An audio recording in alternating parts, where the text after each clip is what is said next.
Fala galera, marujos e marujas, navegantes deste oceano chamado inconsciente. Hoje eu vou falar sobre o filme Rocketman. Sim, Ghislaine Sestari pediu para que eu falasse desse filme e eu vou fazer isso. Vou falar de Rocketman, o filme que traz a história do Elton John e que nos ajuda em muitas outras questões ali subliminares que estão falando com o nosso inconsciente. Estão preparados? Então deixa seu like, se inscreve, compartilha, ativa sininho e roda a vinheta. Bora galera! Bom, aqui a Ghislaine falou pra mim: pô Rafa, assiste, é muito bom, esse filme é sensacional. E cara, que filme maravilhoso. Rocketman é sensacional, sem sombra de dúvidas, uma das melhores biografias que eu já vi no cinema. Rocketman é muito top e principalmente porque ele traz muitas questões psicológicas e que eu amo interpretar filmes e trazer essas ideias tanto no set enquanto eu atendo meus pacientes, como aqui para vocês no canal. Então assim, quais são os pontos importantes que eu vou trazer deste filme do Rocketman? Bom, primeiro ponto, ele já começa ali contando a história do Elton, né, garotinho, ele começando a tocar. E cara, pelo amor de Deus, que repertório, cada música maravilhosa, meu Deus do céu, que trilha sonora, o filme é perfeito, cara, é Elton John, né, fala por si só. E quando ele começa a crescer ali, vem ali os primeiros impactos, né, que é aquela rejeição que ele sofre do pai, da mãe, e como ele protege, né, o pai e a mãe, que ele até coloca ali as ideias, ele cria uma realidade onde os problemas estão nos pais, né? Então assim, ele coloca, ele não percebe que o pai não quer estar em casa, ele não admite isso, ele não admite a rejeição, então ele cria uma ideia onde ele protege, onde ele entende que tudo que vai acontecendo com ele é para o melhor dele, é para o crescimento dele, é porque as coisas vão dar certo. E olha como isso é incrível. Muitas vezes, algumas vezes, né, a gente ouve os nossos pais falando, e a gente também já falou, com certeza, se não para os nossos filhos, que a gente, pode ser que você ainda não tenha filho, mas você já pode ter falado isso para algum amigo, para alguma amiga, para algum namorado, para alguma namorada, até mesmo para os seus pais, do eu fiz isso por você, né? Eu fiz isso, eu tomei essa atitude por você, e eu faço essas coisas por você. E isso é uma grande bobagem, porque eu faço tudo por mim, eu não faço nada por ninguém.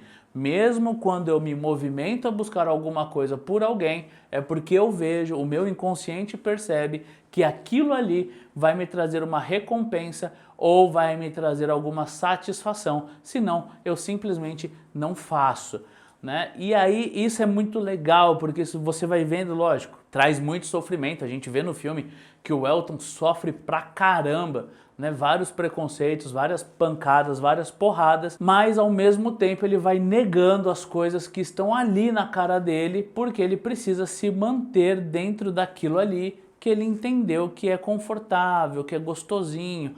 Uma dessas cenas do filme que você vai perceber isso é a relação abusiva, né, que ele entra com o namorado dele, que é um agente dele ali, que obviamente trai ele pra caramba, usa ele demais e ele prefere fechar os olhos para isso. Por quê? Porque ele entende que ele não consegue viver fora daquela relação. Um outro ponto que é muito legal é o parceiro dele, que começa a escrever músicas com ele, e isso é uma coisa sensacional. Tem uma hora que eles estão numa conversa ali no bar, tá uma galera de músicos trocando ideia, e aí eles fazem uma piada, porque o Elton tem uma namorada, mas ele já sabe que ele é gay, mas ele tem lá uma namorada, uma mulher que ele se relaciona, e ele traz ali na conversa ali com os amigos, um dos caras fala: ah, mas ele não namora e tal, e não sei o quê. E aí ele olha pro cara que ajuda ele a compor músicas, né, que me foge o nome dele agora aqui, mas ele fala assim pra ele: pô, é um problema pra você? então saber que eu sou gay? E aí ele fala, não, se ele não quiser fazer nada comigo, eu não tô nem aí, eu tô cagando pra sexualidade dele. O importante é que ele é um músico incrível, que eu adoro e sou muito fã dele e que eu quero que ele cante as minhas músicas e eu tô cagando pra sua sexualidade. E o Elton ali dá uma pancada na cabeça dele, por quê? Porque o verdadeiro preconceito estava dentro do Elton. É óbvio que o preconceito social nos prejudica, mas o maior preconceito, aquele que de fato me desconstrói, vive em mim. Sou eu que tenho esse preconceito. E o Elton começa a perceber aquilo. Passa o filme e tal. Tem uma hora que eles estão bebendo no terraço do prédio e tal, e o Elton vai meio que beijar o seu amigo e ele fala assim, opa, eu amo você, mas não desta maneira. E vem a primeira rejeição. E através dessa rejeição o Elton vai tendo a oportunidade de crescer, mas óbvio, o que ele escolhe? Reprimir. E aí ele reprime, e aí ele reprime, isso vai aumentando dentro dele, mas ele não vai se percebendo, mas a vida vai seguindo. E aí chega uma hora no filme que dá um gatilho muito bacaninha, que é quando aparece uma cena do Elton, criança, falando, você não vai me dar um abraço? E aí você fala, meu, para quem que ele tá falando isso? Ah, o pai dele, então ele quer ser acolhido pelo pai dele. E a vida segue no filme. E tem a cena que ele tá lá com a família, porque ele sempre é muito rejeitado pela mãe, ele sempre é muito rejeitado pelo pai. E rejeição, pessoal, não é só quando você fala para a pessoa que você odeia ela, que você não quer saber dela. A rejeição acontece dentro do inconsciente, na psique, quando eu trago um valor que é meu para você e você não ouve. Uma coisa simples. Pô, cara, quando você fala aí que eu sou... Uma coisa que eu sempre sofri, vou até trazer aqui uma coisa que eu sempre ouvi. Eu sempre tive problemas com sobrepeso desde a minha adolescência. Então, quando eu falava para alguém que aquelas brincadeiras preconceituosas com o meu peso me incomodava, normalmente as pessoas justificavam. Ah, mas desculpa aí, cara, a gente só tá brincando. Pô, para, que viadagem, né? A gente só tá brincando, é tudo uma grande piada. E nós temos essa mania de quando alguém traz alguma coisa para nós, que olha, isso aqui me incomoda, isso aqui não é legal. Ao invés de eu me transportar para esta pessoa, me desculpar e mudar o meu comportamento, eu justifico o meu comportamento. E quando eu justifico o meu comportamento, eu me autorizo inconscientemente a manter o meu comportamento. Eu não procuro uma maneira de corrigir aquilo, eu apenas justifico. Mas enfim, voltando aqui pro filme. Quando o Elton tá voando, que ele tá ganhando dinheiro, que ele tá vendendo, o que acontece? No começo, ele era o cara rejeitado pelos pais.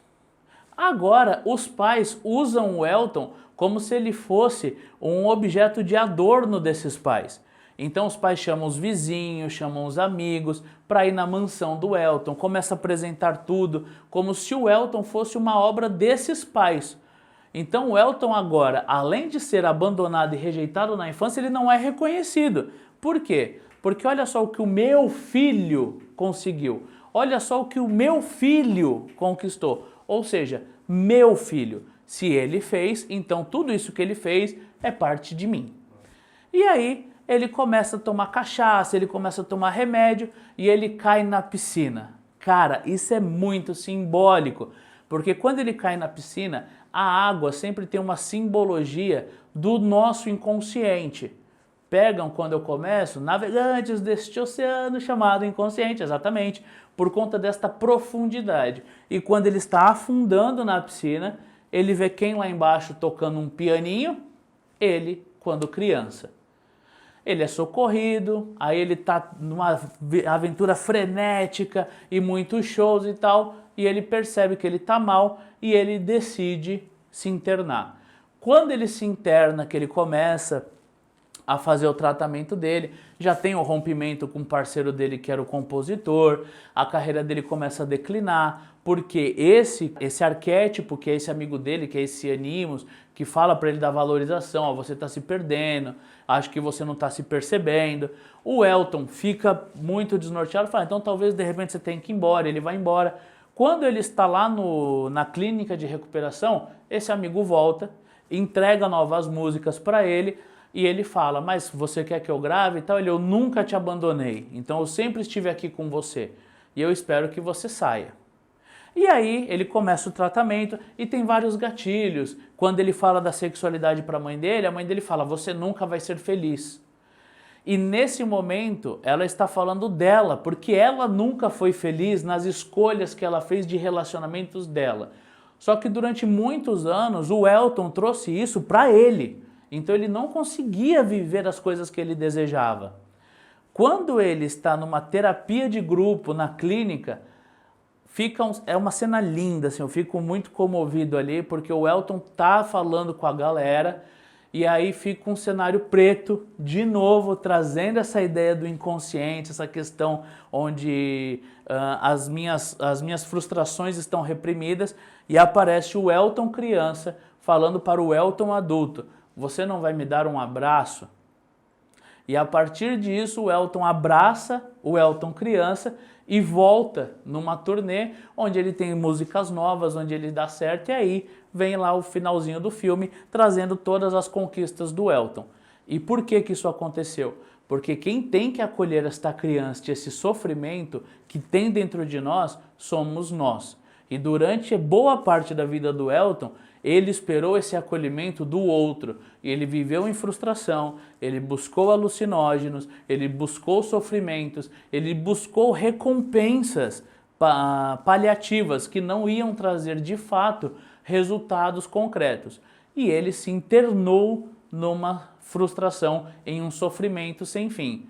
Quando ele acolheu as dores dele, quando ele percebeu a importância do processo terapêutico dele, quando ele acolheu a criança dele, aí sim ele conseguiu ressignificar a história dele. Entenderam? Pessoal, esse filme é sensacional, assistam, vocês vão adorar. Pintou dúvida? Manda pra mim. Tranquilo? Galera, por hoje é isso. Eu agradeço muito a todos vocês que preferiram estar aqui do que em qualquer outro lugar. E não se esqueçam, beijo para quem é de beijo e abraço para quem é de abraço.